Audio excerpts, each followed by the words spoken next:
من الشيطان الرجيم. بسم الله الرحمن الرحيم. فمن حاجك فيه من بعد ما جاءك من العلم فقل تعالوا ندع أبناءنا وأبناءكم ونساءنا ونساءكم وأنفسنا وأنفسكم ثم نبتهل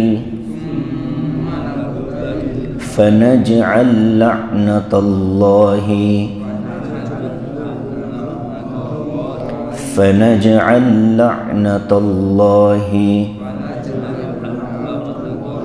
على الكاذبين. إن هذا لهو القصص الحق وما من إله إلا الله وإن الله لهو العزيز الحكيم. فإن تولوا فإن الله عليم بالمفسدين.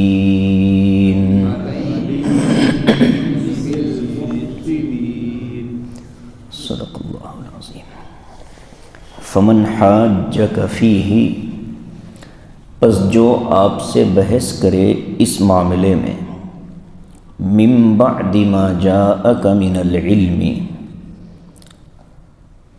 اس کے بعد بھی کہ آپ کے پاس علم آ چکا ہے، فقل تعالوا، تو آپ یہ فرما دیجئے کہ آؤ، ندعو ابناءنا و ابناءکم، کہ ہم بلاتے ہیں اپنے بچوں کو اور تمہارے بچوں کو، وَنِسَاءَنَا وَنِسَاءَكُمْ، اور ہم بلاتے ہیں ہماری عورتوں کو اور تمہاری عورتوں کو، وَأَنفُسَنَا وَأَنفُسَكُمْ، اور ہم خود اپنے آپ کو بھی بلاتے ہیں اور تم کو بھی بلائیں گے.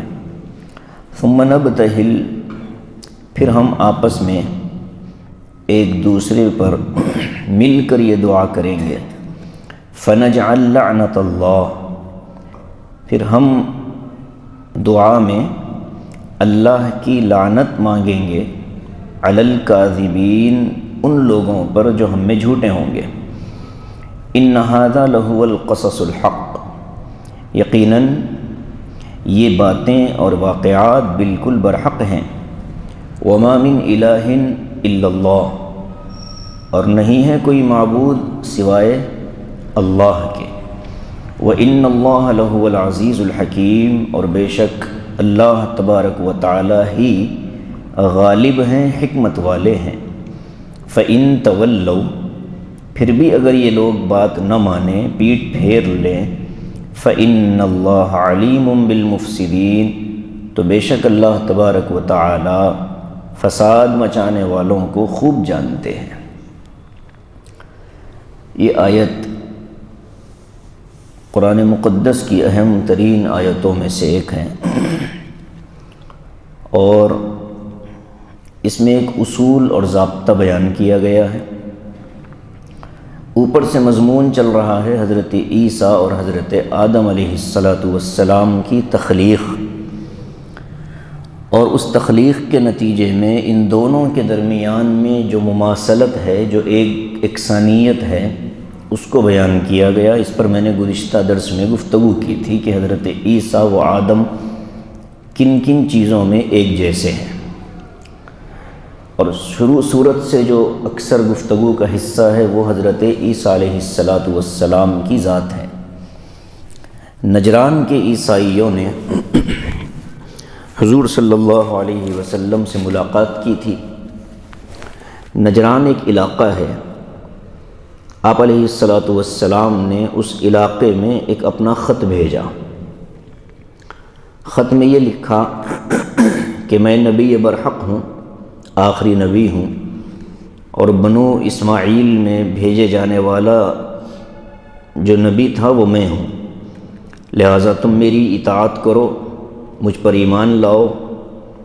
3 باتیں آپ نے اس خط میں لکھی تھیں۔ پہلی بات یہ لکھی کہ یا تو ایمان میں آ جاؤ، امن سے رہو گے۔ دوسری لکھی اگر ایمان نہیں قبول کرنا چاہتے تو پھر ہمارے ماتحتی میں آ جاؤ، ہمیں اپنا حاکم تسلیم کر لو اور سالانہ جزیہ اور ٹیکس دے کر کے اپنے علاقے میں امن سے رہو۔ تیسری بات یہ لکھی کہ اگر یہ دونوں چیزیں تم کو منظور نہیں ہیں تو پھر مقابلے کے لیے تیار ہو جاؤ۔ ان لوگوں نے پہلی بات کا بھی انکار کر دیا، کہا کہ ہم عیسیٰ علیہ السلام کے ماننے والے، ہم تم پر تھوڑا ہی ایمان لائیں گے۔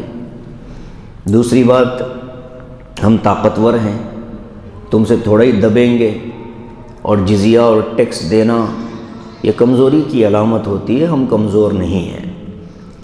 تیسرے کہا کہ اگر مقابلے پر آنا چاہتے ہو تو آؤ، دیکھ لیں گے۔ اس طرح کی بات آئی۔ عیسائیوں میں جو پڑھا لکھا طبقہ تھا علماء کا، ان لوگوں نے آپس میں مشورہ کیا، اور مشورہ کر کے یہ کہا کہ دیکھو، لڑائی جھگڑے سے نقصان ہوگا۔ ایسا کرتے ہیں کہ ہمارے علاقے سے، اپنی قوم سے جو عقل مند اور سمجھدار لوگ ہیں، علماء قسم کے، ان کو بھیجتے ہیں مدینہ۔ وہ جا کر کے بات کریں گے حضور اقدس صلی اللہ علیہ وسلم سے۔ تو وہاں سے کچھ افراد آئے، اور آ کر کے ان لوگوں نے بات چیت شروع کی۔ اس میں حضرت عیسیٰ علیہ السلام کو خدا یا خدا کا بیٹا ماننے پر بحث شروع ہو گئی۔ گفتگو بڑھتی رہی۔ اللہ کے رسول کی طرف سے آیات اور دلائل دیے جا رہے تھے۔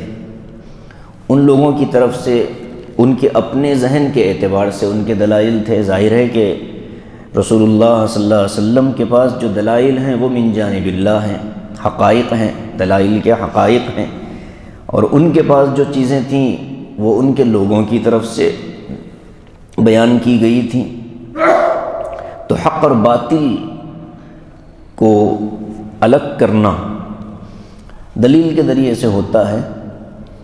تو جب اللہ کے رسول صلی اللہ علیہ وسلم سے ان کی گفتگو چل رہی تھی اور وہ دلائل سے بات نہیں مان رہے تھے، یہ دنیا کا ضابطہ ہے کہ کسی کو اپنے موقف پر لانا ہو، اپنے سٹینڈ پر لانا ہو، اپنی بات آگے والے کو اس کے ذہن میں بٹھانا ہو، یا اس کی رائے کو اپنی طرف پلٹانا ہو، تو آدمی کو کیا کرنا پڑتا ہے؟ انسان کو اس اپنی رائے کے پیچھے کوئی عقلی وجہ بتانی ہوتی ہے کہ میرا یہ سٹینڈ کیوں ہے، میں اس موقف پر کھڑا ہوں تو اس کی وجہ کیا ہے، اس کی دلائل کیا ہے۔ ہم اللہ کو ایک مانتے ہیں تو اس کی وجہ کیا ہے؟ اس لیے کہ اس کائنات میں جب غور و فکر کیا جاتا ہے تو بنانے والا کوئی نہ کوئی ہے، اور اس بنانے والے کا تعارف انبیاء کے ذریعے سے ہو گیا۔ تو اپنی بات منوانے کا طریقہ ایک تو دلیل ہوتی ہے، ایک ہوتی ہے دلیل کے بعد کا مرحلہ۔ اگر کوئی تمام قسم کے دلائل دینے کے باوجود تسلیم نہیں کرتا تو ظاہر ہے کہ انسان ہونے کے ناطے آدمی کو غصہ بھی آتا ہے، جھگڑے کی کیفیت بننے لگتی ہے۔ تو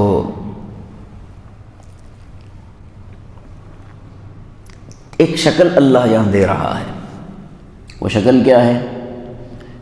وہ شکل یہ ہے کہ دیکھو اگر تم حق پر ہو اور آگے والا باطل پر ہو، غلط ہو، تو اللہ تبارک و تعالیٰ کے نام پر یہ اعلان کر دو کہ چلو ایک کام کرتے ہیں، تمہاری بات میری بات، ہم دونوں میں سے جس کی بات بھی سچ ہوگی اور حق ہوگی، ہم اللہ سے یہ دعا کرتے ہیں کہ جو حق پر ہوگا اللہ اس کو زندہ رکھے اور جو باطل پر ہوگا اللہ اس کو ہلاک کر دے.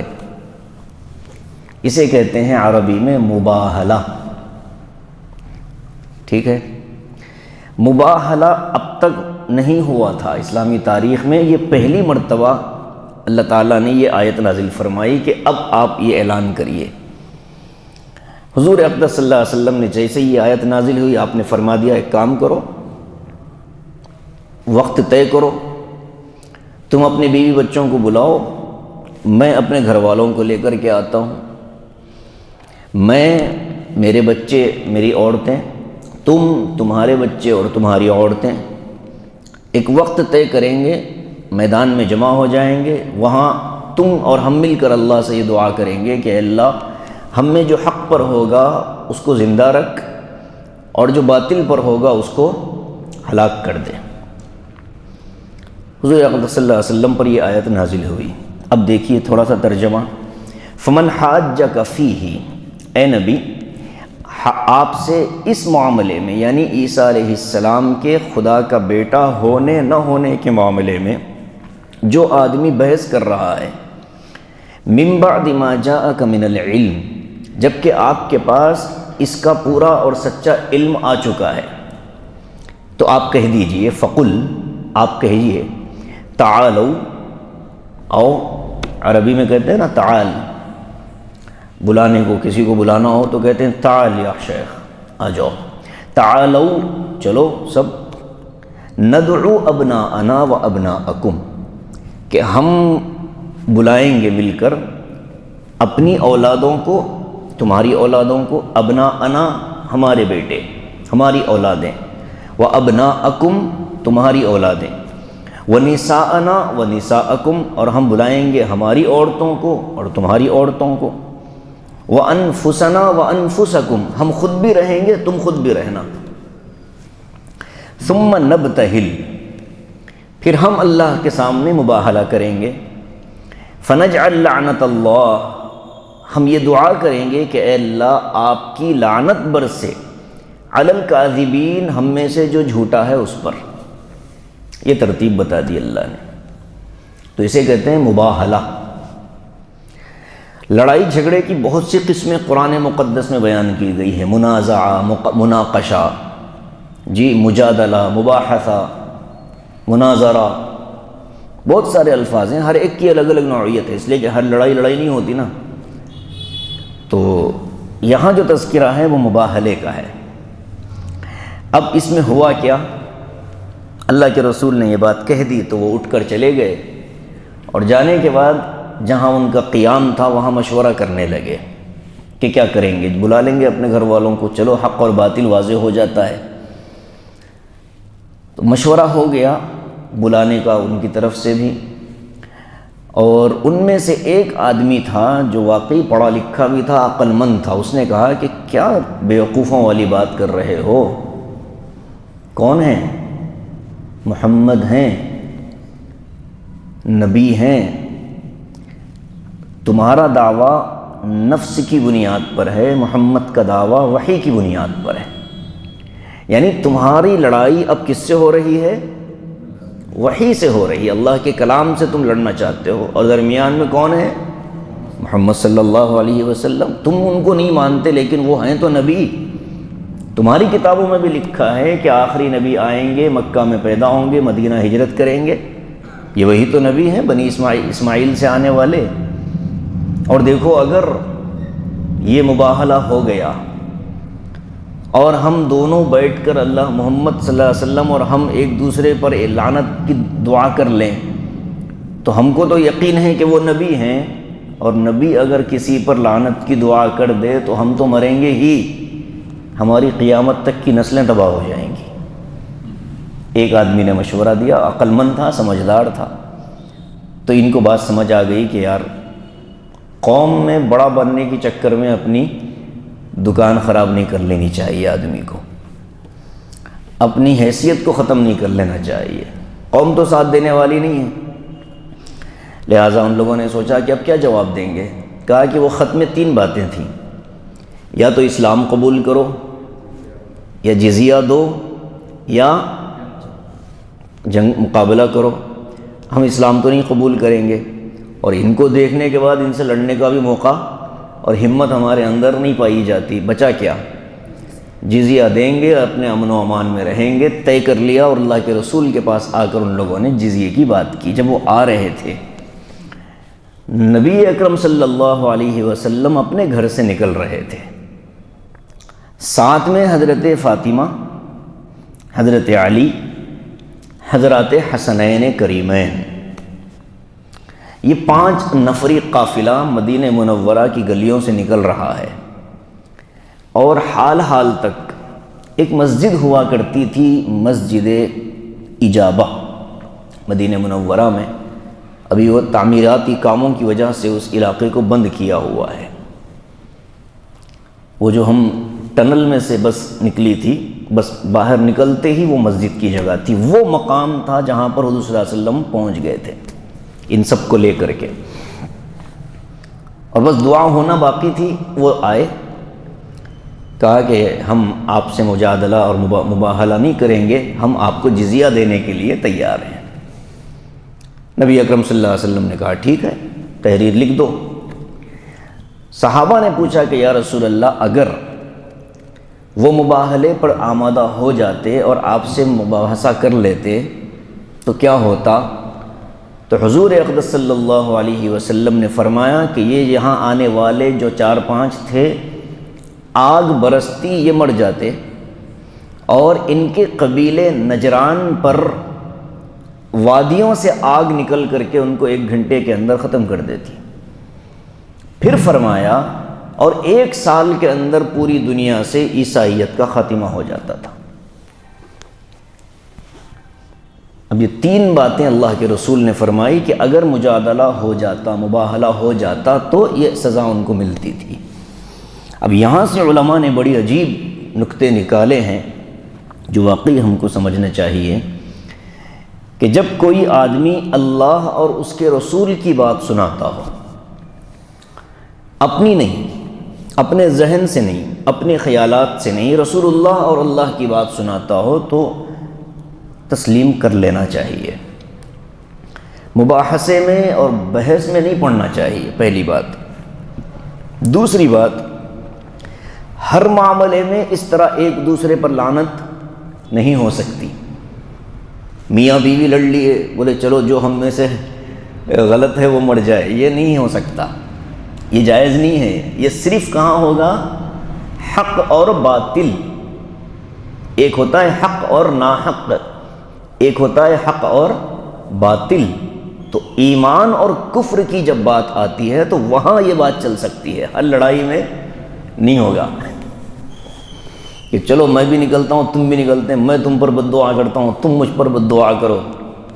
یہ سب ڈرامے بازیاں نہیں چلتی۔ یہ مباہلہ صرف اور صرف کافروں سے، اور وہ بھی عام کافروں سے نہیں، بلکہ جو دشمنی پر آمادہ ہو جاتا ہے ان کے ساتھ ہوتا ہے۔ شاہ عبدالعزیز صاحب رحمۃ اللہ علیہ، محدث دہلوی، ہندوستان کے بہت بڑے عالم دین گزرے ہیں۔ گزشتہ میں نے حضرت کا تذکرہ بھی کیا تھا۔ انہوں نے عیسائیوں سے بہت مناظرے کیے، عیسائی مناظرین سے۔ تو ایک موقع پر دہلی میں عیسائیوں کا ایک بڑا پادری آیا اور اس نے کہا کہ قرآن اور بائبل میں جو حق ہوگا ابھی اس کا فیصلہ کر دیتے ہیں، اور اس نے چیلنج کر دیا کہ چلو، اور آگ جلا کر کے ایک نسخہ بائبل کا ڈالنا تھا اور ایک نسخہ قرآن کا ڈالنا تھا۔ جو جل گیا وہ باطل اور جو بچ گیا وہ حق۔ مسلمان بڑے حیران ہیں کہ یہ کیا، انگریز ہیں، وہاں سے کوئی کیمیکل لگا کر لائے ہوں اپنی بائبل پر جس کو آگ نہ پکڑتی ہو، اور ہمارے پاس ایسا کوئی کیمیکل ہے نہیں، اور ہماری قرآن اگر آگ پکڑ لے تو دنیا کے سامنے تو بے عزتی ہوگی، حالانکہ حق تو یہی ہے۔ لوگوں نے کہا کہ اس مسئلے کا حل تو شاہ عبدالعزیز صاحب کے پاس ہوگا، چلو وہاں چلتے ہیں۔ شاہ عبدالعزیز صاحب محدث دہلوی رحمۃ اللہ علیہ کی خدمت میں پہنچے کہ حضرت اس طرح اس نے اعلان کیا ہوا ہے اور تاریخ کل پرسوں کی ہے۔ حضرت نے فرمایا اچھا کوئی بات نہیں، میں آ جاؤں گا۔ لوگوں نے کہا کہ حضرت وہ کیمیکل، ارے کوئی حرج نہیں، میں آ جاؤں گا۔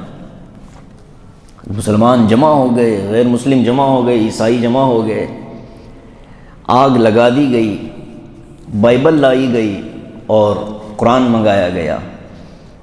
حضرت شاہ عبدالعزیز صاحب رحمۃ اللہ علیہ سامنے آئے، آ کر کہا کہ دیکھو آگ میں تو جائیں گی دونوں چیزیں، لیکن اگر میں حق پر ہوں یا اگر میں ناحق ہوں، باطل ہوں، اور میرا قرآن جل جائے تو پھر میرا زندہ رہنا کس کام کا؟ لہٰذا میں قرآن کو اپنے سینے سے لگا کر آگ میں جانا چاہتا ہوں، تو بائبل اپنے سینے سے لگا کر آگ میں اتر جا۔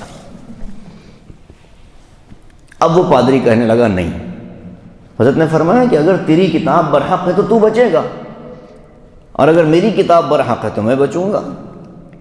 اب وہاں ان کی حقیقت کھل گئی کہ وہ کیمیکل کی چکر میں کتاب تو بچ سکتی تھی، پادری کا جنازہ نکل جاتا تھا۔ تو اس طرح سے عیسائیوں نے، ہمارے علماء نے مباہلے کیے ہیں، لیکن یہ صرف حق اور باطل کے ساتھ ہوگا، ایمان اور کفر کے ساتھ ہوگا۔ ہر لڑائی میں مباہلہ نہیں کیا جا سکتا۔ بہت سارے مباہلے تاریخ کے اندر موجود ہیں۔ ابھی ماضی قریب میں پچھلے 2-3 سال پہلے 2-4 سال پہلے 2 سال پہلے سلمان اظہری نے، ممبئی کے ایک عالم دین ہیں، بریلوی مکتب کے ہیں سلمان اظہری، یہ ایک پنڈت ہے ان کا، غیر مسلموں کا، اس نے قرآن پر اعتراض کیا تھا تو انہوں نے کہا کہ دہلی میں آگ جلا، میں قرآن کو سینے سے لگا کر اس میں اترتا ہوں، تو اپنی کتابوں کو سینے سے لگا کر آ جا۔ چیلنج تھا اس کا، لیکن حکومت نے، معلوم ہے رام لیلا میدان میں آگ لگے گی تو دھوتی پنچی سب جلے گی، تو پھر وہ مباہلہ کینسل ہوا۔ کل 20 دسمبر کو صبح 11 بجے ہندوستان کا مشہور دہریہ، ملحد، خدا کا منکر جاوید اختر، شاعر ہے، گویہ، اس کے پردادا جنگ آزادی کے بڑے عظیم مجاہد تھے، مولانا فضل حق خیر آبادی۔ جی فضل حق خیر آبادی کے بیٹا تھا مزتر خیر آبادی، شاعر تھا بہت بڑا۔ مزتر خیر آبادی کا بیٹا تھا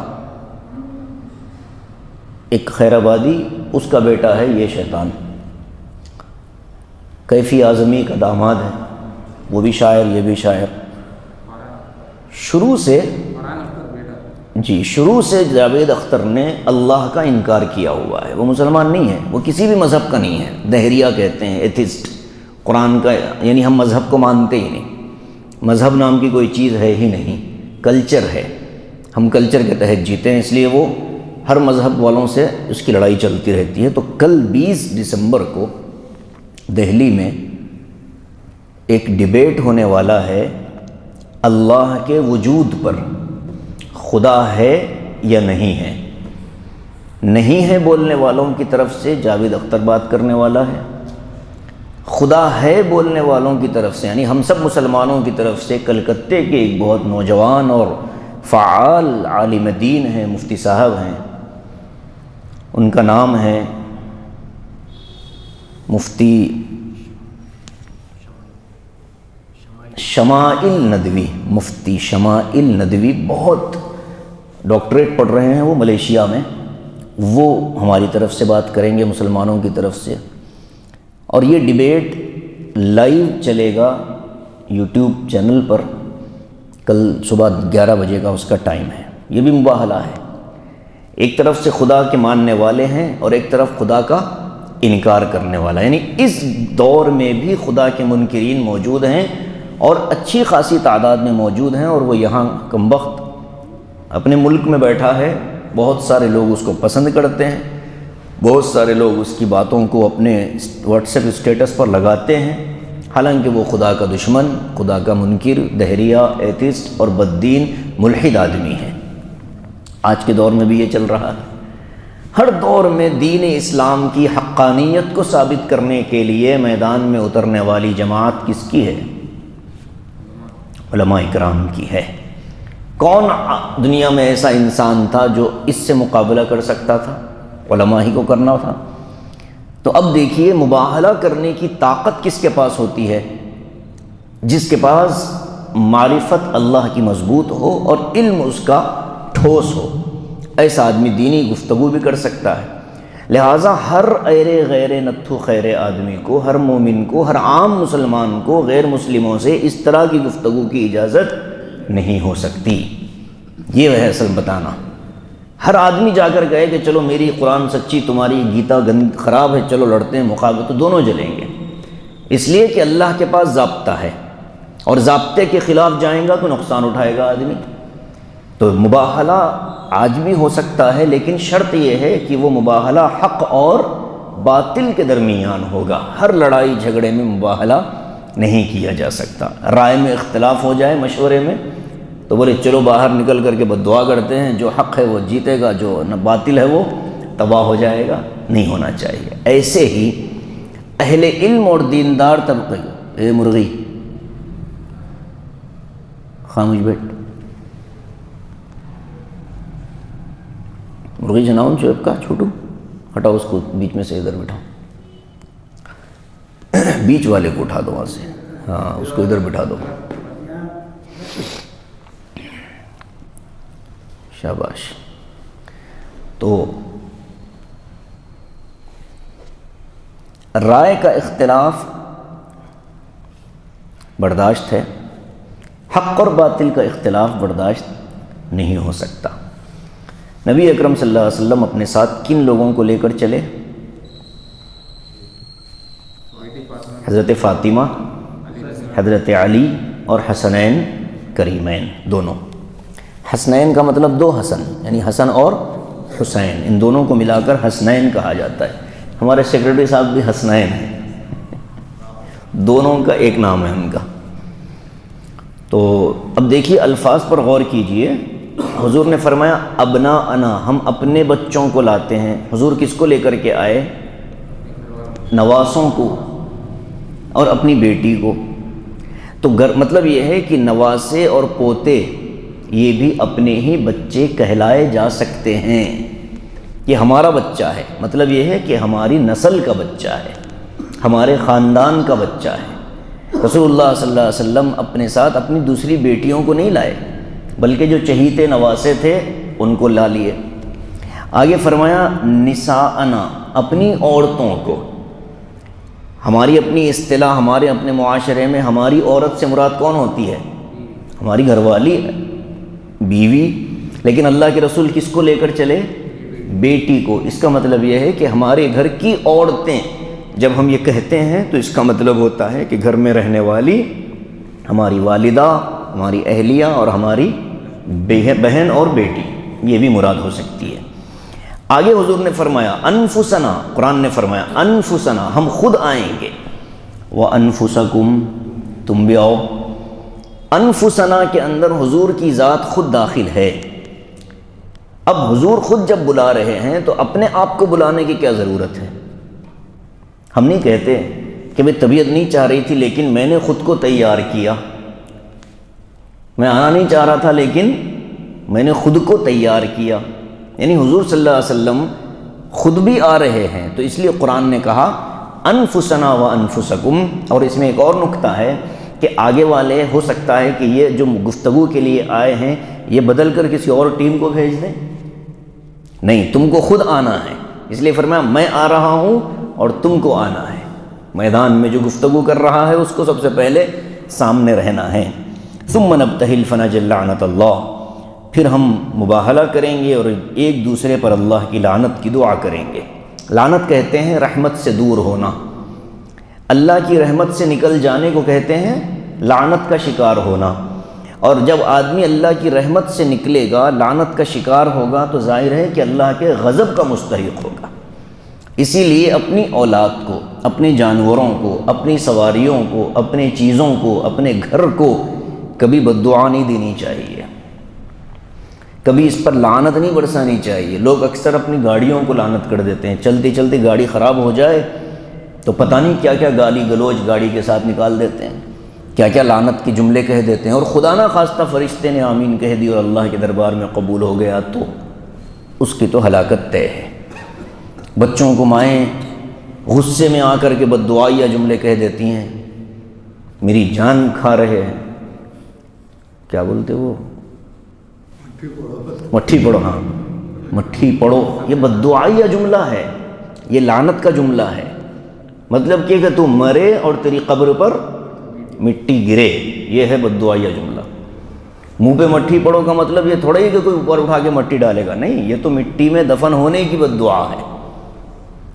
اللہ کے رسول نے منع فرمایا کہ اپنی اولاد کو بد دعا نہ دو، اپنی سواری کو بد دعا نہ دو، اپنے گھر کو بد دعا نہ دو، کیا غلیظ گھر ہے، کیا بیکار، نہیں بھائی، اللہ نے جس کو دے دیا، چھت بہت بڑی نعمت ہے، ان لوگوں سے پوچھو جن کے پاس چھت نہیں، اور ہے اگر تو ذاتی نہیں، ان سے پوچھو کہ جن کے پاس چھت نہیں، اور اگر ہے بھی تو ذاتی نہیں، ماہانہ اس چھت کی رکھوالی کے لیے اور اس کے بچانے کے لیے اس کو قیمت ادا کرنی پڑتی ہے، اس کے لیے دن سالہ محنت، مہینہ بھر اس کو محنت کرنی پڑتی ہے۔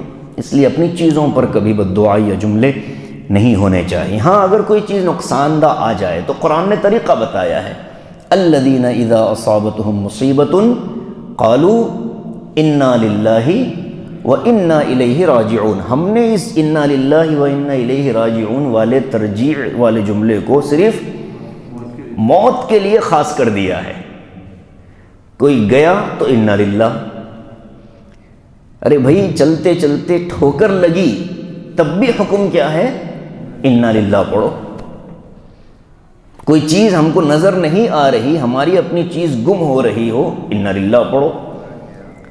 کوئی نقصان، کوئی مصیبت جو آدمی کے لیے مصیبت سمجھ میں آتی ہو، اس پر انا للہ کہنا چاہیے، اور اس کا بڑا فائدہ ہے، بڑا اجر ہے۔ الذین اذا اصابتہم مصیبہ قالوا انا للہ وانا الیہ راجعون اولئک علیہم صلوات من ربہم ورحمہ واولئک ھم المہتدون۔ یہ اس پر اجر ملتا ہے کہ یہ وہ لوگ ہیں جن پر اللہ کی طرف سے سکون اور رحمت نازل ہوتی ہے۔ چھوٹی تکلیف پر بندے نے انا للہ پڑھا، اللہ کی طرف سے رحمت مل گئی۔ تو ہم نے اللہ اسلام کی اس حکم کو چھوڑ دیا، کوئی نقصان ہو جائے انا للہ و انا الیہ راجعون پڑھ لے، کوئی نقصان ہو جائے، کوئی چیز جو ہمارے لیے مزاج کے خلاف ہو، انا للہ پڑھ لے۔ فرماتے ہیں ان ھذا لہو القصص الحق، اے نبی یہ بالکل مذکورہ واقعات اور مذکورہ قصہ بالکل برحق ہے۔ کیا ہے حق؟ وما من الہ الا اللہ، اللہ کے سوا کوئی معبود نہیں ہے، عیسیٰ خدا نہیں ہے۔ وَإِنَّ اللَّهَ لَهُوَ الْعَزِيزُ الْحَكِيمُ، اور بے شک اللہ تبارک و تعالی غالب ہیں، حکمت والے ہیں۔ فَإِن تَوَلَّوْا، اب ایک اور مرحلہ ہے۔ کبھی ایسا ہوتا ہے، دیکھیے اللہ کے رسول صلی اللہ علیہ وسلم کے زمانے میں جو مباہلہ ہوتا تو وہ تو فوراً عذاب آتا اور وہ ہلاک ہو جاتے۔ ہمارے زمانے میں ایسا ضروری نہیں ہے کہ مباہلہ ہو اور کافر ہلاک ہو جائے، ضروری نہیں ہے۔ اس لیے اب مسلمانوں کو حتی الامکان مباہلے سے بچتے ہوئے دلائل کے ساتھ گفتگو کرنے کی کوشش کرنی چاہیے۔ یعنی اللہ کی ذات کو ثابت کرنا ہو تو گالم گلوچ اور لعن طعن سے بچتے ہوئے قرآنی آیات، دیگر لوگوں کے اقوال جو دوسری کتابوں میں ہیں، دوسرے مذاہب کی کتابوں میں خدا اللہ کا تعارف ہے وہ، اور پھر عالم دنیا کے اندر اللہ کے ہونے کی جو نشانیاں ہیں، قدرت خداوندی کی جو نشانیاں ہیں، ان نشانیوں کو بنیاد بنا کر کے گفتگو کی جائے۔ اور اگر دلائل سے ہم نے بات پہنچا دی، اللہ کا تعارف کرا دیا دنیا والوں کو اللہ کے ہونے کا ہم نے اطمینان دلا دیا، پھر بھی اگر وہ نہ تسلیم کریں تو اب کیا ہر مسلمان مباہلہ کرے گا؟ نہیں، بلکہ اب آگے اللہ فرماتا ہے فَإِن تَوَلَّوْا، اگر وہ آپ کی بات نہیں مانتے، تسلیم نہیں کرتے، فَإِنَّ اللَّهَ عَلِيمٌ بِالْمُفْسِدِينَ، تو آپ ان کو ان کے راستے پر چھوڑ دیجئے، اس لیے کہ اللہ خوب جانتا ہے کہ کون اصلاح چاہنے والا ہے اور کون فساد مچانے والا ہے۔ یہ عام مسلمانوں کے لیے ضابطہ بن گیا۔ یعنی اب ایک چیز صاف ہو گئی کہ ہم کو کرنا کیا ہے۔ ہم کو کرنا یہ ہے کہ جہاں موقع ملے اللہ کا تعارف اچھے انداز میں، دلائل کے ساتھ، عمدہ گفتگو، اور اگر آگے والے نے تسلیم نہیں کیا، بحث کرنا چاہتا ہو تو کہہ دینا چاہیے کہ بھائی لکم دینکم ولی دین، میں اپنے دین پر تو قائم ہوں، تمہارے سوالات کی وجہ سے میرے دین میں ذرہ برابر کمی نہیں آتی۔ اس طرح سے ہم کو ایک پیغام اللہ رب العالمین کی طرف سے ملا ہے۔ اگلی آیت میں پھر اللہ تبارک و تعالیٰ نے ایک اور طریقہ بتایا ہے کہ کیسے لوگوں کو متحد کیا جا سکتا ہے دیگر کاموں کے لیے، وہ انشاءاللہ اگلے درس میں پڑھیں گے۔ اللہ تعالیٰ ہم سب کو قرآن مقدس کا صحیح فہم، صحیح علم نصیب فرمائے، آمین۔ وآخر دعوانا ان الحمد للہ رب العالمین۔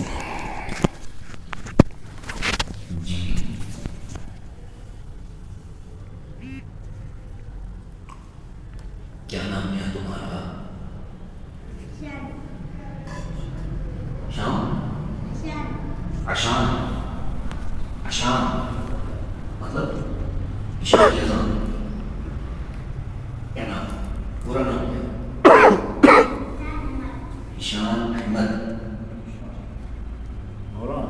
جی، کہ جو خدا کو نعمت ہے وہ لوگ مثال معمولی سی مثال سمجھا سکتے ہیں۔